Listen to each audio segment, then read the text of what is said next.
Hello, Jackie Lopez here with Backfist Customs. If you are in the Backfist Customs Creations Facebook group, you have seen this project. It has been all the rage. The new 3-tiered geode tray set.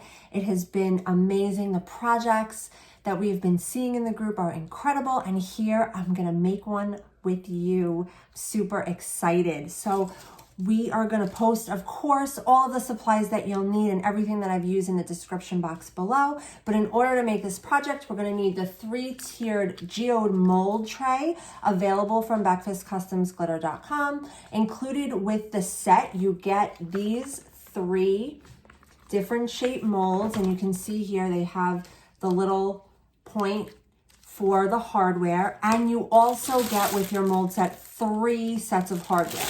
You get the silver, the black, and a gold that I don't have pictured. So each set, you get the 3 different size molds and 3 sets of hardware. So that's super cool. You have 3 sets ready to go right from one mold set, and you can order additional sets of the hardware also on the website. So that's good to know. Add a couple of those in your favorite color to your cart when you check out. This project requires a lot of epoxy. It's approximately 400 milliliters, somewhere between 380 and 400 milliliters. In order to mix that much epoxy, I just use these big silicone cups, also available on the website. And then I've gone ahead and I've separated them into 4 of these clear plastic cups and 1 little 20 milliliter cup. So this project, there's no right or wrong way to do it. You can do solid colors with additives. You can mix your glitters. You can do flow projects. It's really up to you. But today we're going to keep it fairly simple with just 4 colors. You do want to keep in mind that this is a lot of epoxy and it sets fairly quickly. So the more colors you use, the more you have to divvy out and mix, the faster your epoxy is going to set. So keep that in mind. The first time I did this project, I just did 1 color. I used pearls, Mica by Backfist Customs, which we're going to use today, and a glitter flake additive. I kept it super simple and I was really, really impressed with the outcome. So today we're going to mix it up a little bit more. We're going to use 4 colors, and today I'm going to be using pearls and purple heart by Backfist Customs Mica powders, and I'm going to use silver bling glitter and Barbados. So I'm going to go ahead and find the cups that I'd like to use. I have a little glitter mica spoon here. These come in the mica powder set, which is super nice. I'm just gonna get a nice scoop. And in that one goes, I'm gonna mix my purple heart. Next, I like to have a mix of different textures in my projects, but again, there's no right or wrong way to do this. So you can use alcohol inks. I have a few of those here on the side. I'm not sure if we'll use them. We'll see how the project goes. That's the fun and creativity of the project. And I have some glitter as well because, well, everything's better with glitter, right? So in we go with the Barbados and of course some super bling. Any glitter that I might have left over, I will of course just put in a mold if I do. So I use these wooden popsicle sticks to stir here. They will create slight bubbles, but just for mixing additives, it's usually not a big deal. And I like these because I can just pop them aside and throw them out. If you use metal stir sticks, you can use those as well and just wipe them off with a baby wipe, clean up your epoxy. They tend to clean up really nicely. I mix large quantities of epoxy actually with a metal letter opener. And that way I can wipe it right off. And you can see the pearls mixing up beautifully there. Just make sure I'm really getting to the bottom. I'm gonna move on to the purple heart because I don't want my epoxy to thicken too much on me.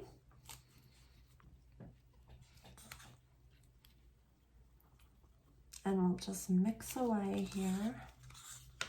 These mica powders are so pigmented that a little really goes a long way. Just want to make sure that I'm mixed thoroughly. Look at that beautiful Barbados. All of these are available on the website. I love projects like these especially too, because you can use maybe colors and textures that you wouldn't normally use, which is fun. I saw one of our creators made one of these trays with beautiful rust and pumpkin sort of shades. Absolutely gorgeous, and not what I would have thought. I just absolutely loved seeing it. So it's super fun to get the creative juices flowing as well. We're almost done here. And then we are ready to get moving. All right. So I used my trays recently, so I'm just gonna wipe them out here just because I don't want any weird stray glitter colors coming through. And we're ready to go. You just want to give yourself a nice workspace. I'm gonna start with the largest tray. I usually start with the largest and work my way down. If you want to start with the smallest and work your way up, you can do that as well. Again, no right or wrong way here. Because these molds are large and they take a lot of glitter, a lot of epoxy, I should say, to fill, sometimes we can get bubbles within the lower layers, and that can be super frustrating. So one thing that I like to do is I set aside a small cup of epoxy and just kind of with a gloved finger, and I'll point the camera down in just a second, I sort of just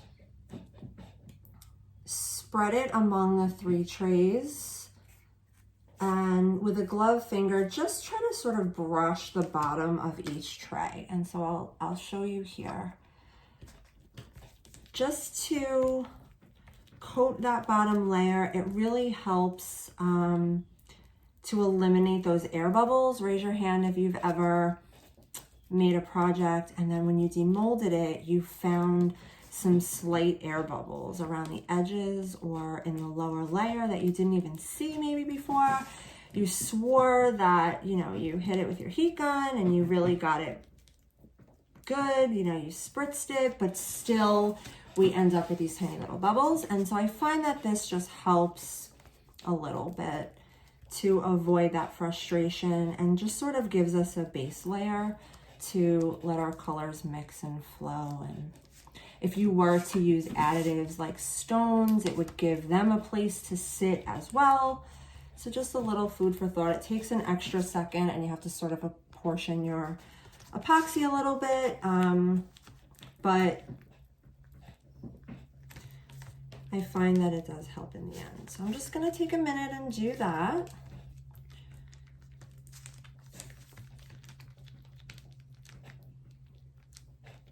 And then we will get pouring with these gorgeous colors.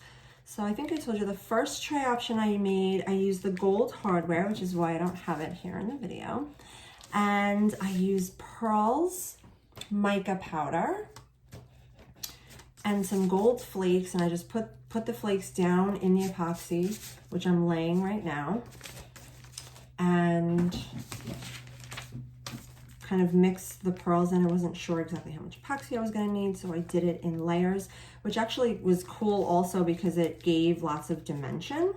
So if you don't mix enough and you have to go back midway through and mix more epoxy, it's not the end of the world. You know, just be mindful of your temperature in your space and know that your epoxy might set a little quicker or a little, take a little longer to set based on those factors. So let's go back here. We're pretty well covered. I'm not gonna stress it. I just wanna have a little bit going on. I could hit it with the heat gun, but I don't wanna make a ton of noise for you. So I'm just gonna go ahead and back the camera up so you get a nice good view of what I'm doing.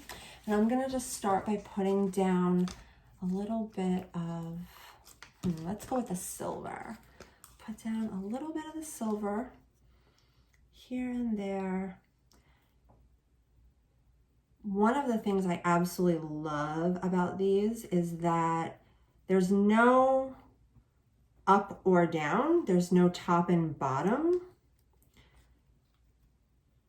Whichever side you like better can be your top or your bottom. So that is super cool because it gives you some options. And you really have the opportunity And I'm just gonna kind of do these side by side here. And hopefully, since I'm repeating the same process, I'm not gonna worry too much about you not being able to see it, but I'm just kind of putting down globs, if you will, of our silver bling in sort of ribbons. And I am going to go back and layer this, but this is sort of the way that I like to build them. So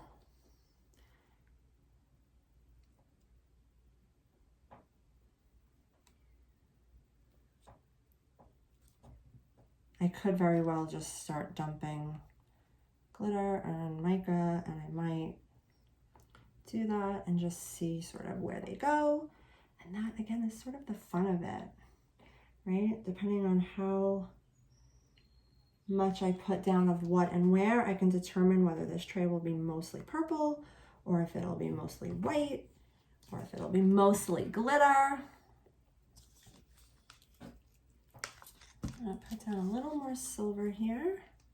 And of course, we will post a photo at the end of this video of what this project came out like and how it looked in the end so that you can check it out. And please, if you are not already a member of the Backfist Customs Glitters Facebook group, jump on in there, come hang out with us, share your projects. We love to see your work using the products. And of course, your feedback is always valued. So it's a great way to hear the latest that's going on with the products. Bruce is great about sharing all of the updates to the group. And, you know, first we get the 411 of what's going on sort of before it goes up live on the website. Sometimes there are exclusives in the group as well. You get first access. So if you're not over there hanging out with us, you definitely should be. Just pop over to Facebook and check out Backfist Customs Glitter Creations. And I look forward to seeing you over there. We have a lot of fun. We do giveaways, and just the talent in the work that's shared is just absolutely inspiring and incredible. So it's worth it just to keep the creative juices flowing. Okay, I am really liking what we've got going on here. So I'm gonna come in. I can feel my epoxy warming up. So I'm gonna come in with my pearls here and start to just sort of drizzle where I don't have any epoxy. You kind of want to try to go up along the sides of the walls, if that makes sense, and let it sort of drip down. That's a good way to make sure that you're getting good coverage and you don't end up with bubbles, which can be super duper frustrating. I know. So rather than try to reach across the mold, I'm going to just spin it. Work smarter, not harder, right? And we're just sort of filling in, and then we'll come back, you know, layer by layer and sort of keep building this. Let the epoxy spread, let it level, do its thing. And we'll come back and then build on each layer. And that way we get a lot of nice depth and dimension going on.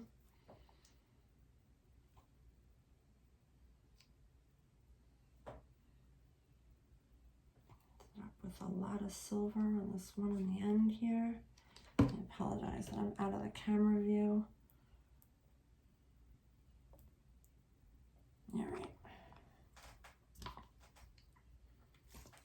And then here, I've got this little guy.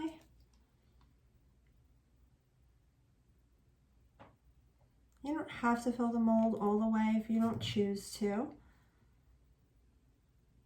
But you do want to make sure it's nice and sturdy so that when you put the layers together, and you know, people put trinkets or pastries on these trays, that they are sturdy, right? We do want to make sure that they're sturdy.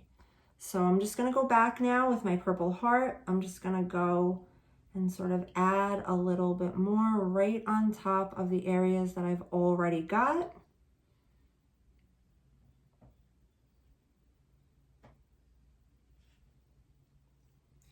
save a little for the others.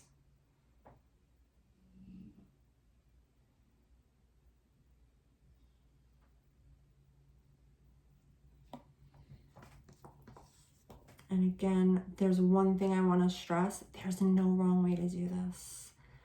So just keep playing with it. Try to visualize the end idea that you want the look to be. Maybe have a picture in front of you to work off. But honestly, we know that working with resin, working with glitter, working with micas, sometimes the biggest masterpieces come by complete accident.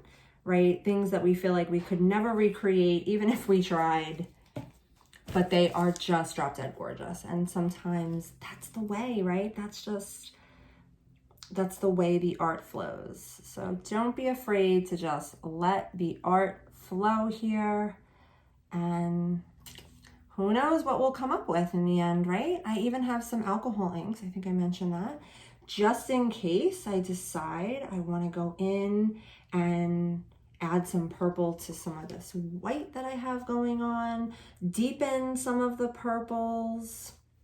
One tip I wanted to mention, and I'm going to utilize at the moment, is I have some here, just alcohol. It's just 91% is preferable if you can find it these days, but 70% works in a spray bottle with a fine tip nozzle. And if you just from afar, and I know you can't see this on camera, so I apologize, but I promise it is working. You just spritz, and as long as you don't have alcohol, because then it will run your alcohol and change the look, you can see the bubbles are all popping one by one. And so again, one of the biggest challenges when you use large molds is that you have bubbles caught in the layers, and it's really a struggle to get to them, right? Rather than forget about popping them, but even to just get to them because they get trapped in between. And so the alcohol trick can really be a good solution to that, especially when you don't want to use heat to move your project around, right? So heat is good at popping bubbles, but it also moves your project. So if you have a project that you're absolutely adoring the way that it looks, just the way that it is, and the last thing you want to do is add heat to it and get it moving around, then the alcohol is going to be a good solution for you. So just a fun little tip that I wanted to mention. And I know I have been there, and it can be very frustrating to, have a perfect project, and then when you demold it, it's covered in bubbles and you want to scream. I'm just scraping the last of my pearls here, and I'm just literally going back among the molds to just add the different colors and sort of scraping off my sides here. So what I've ended up with is a lot of extra Barbados and some extra silver bling. So I'm just going to go in, the more you add these layers, the more it sort of pushes the epoxy around, which is already self-leveling, and it really helps to give the project a lot of dimension. So whether I had extra epoxy or not, part of my method that I really enjoy is just kind of the back and forth of it. But again, if your epoxy sets on you, that can be super frustrating. So we do have to work a little bit quickly, depending on our temperature. If you're in an air-conditioned space, that might change things a little bit for you. I tend to keep my design space on the warmer side for that reason, because I'm epoxying cups in here, you may see behind me. And my t-shirt press is on a lot at, 385 degrees because I do sublimation work. So we have to keep it hot. So I don't even bother to try to really cool it down in here. It just works for the conditions, but ooh, I am loving these. So one of the things as well, another sort of trick, is if you find that you run out of epoxy or you don't measure evenly, so you end up with like a lot of an accent color and not a lot of a main color that you might need, and you find that your mold is not full, you can just go ahead and mix a little bit of clear epoxy, when you're finished, and set it right on top. You can do that after it sets a little bit. You can do that right now. Adding additional epoxy at this point will sort of create a little bit of movement, right? It's just like the same way here you can see I'm adding the epoxy and it's moving the epoxy around it. So it will just create a little bit of that in your design. You can also wait and then it won't, but you will see sort of a clear layer. So depends on how you want to roll. I'm just going to sort of swirl my edges in here. I don't want like a distinctly white border per se. So I want to make sure I've got some swiggles and some swirls going on here. I'm going to do the same. Let me sort of, oh, I just dropped my popsicle stick in the epoxy. Party foul, friends, party foul. So let me just create a little bit of space, clean up my mess here, and then I'll move you over so you can see what's going on. So I'm just gonna move this one ever so slightly. I'm gonna bring this little guy into the frame and grab a new popsicle stick because that one went down, and I'm just gonna swirl my edges in. The one thing you want to watch while you're going crazy swirling is just try not to cover the hole where your hardware goes, because then you'll have to knife it out and that'll be a pain in your butt. So just be mindful of the hole in the center. That is where you'll install your hardware. And then another little trick, grab some cardboard, pop it on the cardboard, and then I have some space here on a shelf where I put my molds secure so that they're not getting schmutz in them. Lint, dog hair, etc., etc. So here we go with the medium-sized mold. Again, I'm going to swirl my middles. Swirl the edges into the middle, I should say, is a better description of actually what I'm doing. You know, I don't want to totally blend my colors, but I do want some cohesion. And so we've got this one.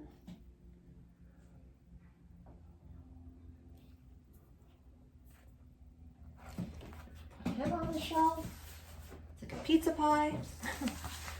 And then we've got the big one. And I just want to give him a little spritz. Use the last of it. The last of what we got. All right.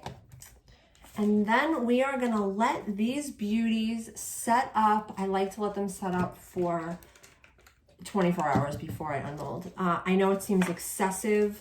The reason I like to let it sit so long is because these are gonna have some things on them, you know, and when you stack the trays, you'll stack the small one. There's a screw that goes on the bottom. And I'll show you the assembly process when this is finished and you'll see the live one.